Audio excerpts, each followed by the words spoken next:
tells the story of a sheltered Texas girl who dreams of escaping her modest lifestyle to become a celebrity. This opportunity becomes a true possibility as a dancing troupe holds auditions to find the next big thing in her city. But ultimately, Pearl isn't selected because the scouts are looking for someone a bit more all-American, younger and blonde. And let's just say Pearl doesn't take the news well. Please, I'm a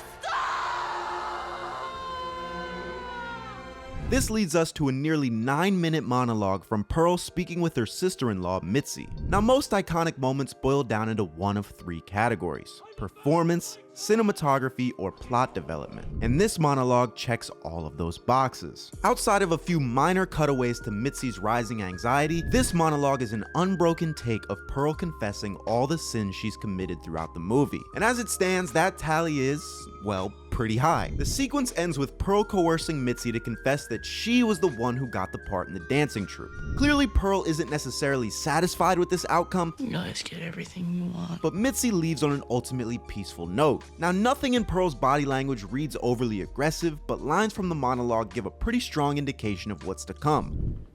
Felt good. Killing's easier than you'd think.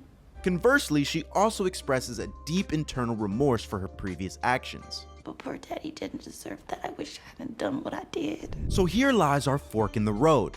What is Pearl going to do next? Will she rise above her vengeful ways or fall to her impulsive lust for revenge? As Mitzi is leaving the property, we get what I like to call an oh f moment as Pearl follows her outside. This kickstarts a nearly 2-minute long unbroken shot of Pearl's pursuit and eventual murder of Mitzi. While the extended monologue is meant to highlight Mia Goth's performance as the emotionally distressed Pearl, this extended shot conveys that same information visually. Pearl has made grave decisions throughout the movie, but there's still time to take accountability and atone for those actions. The audience is then left to helplessly watch Pearl ignore that humane side of her consciousness and impulsively seal her fate as a jealousy-fueled killer for life.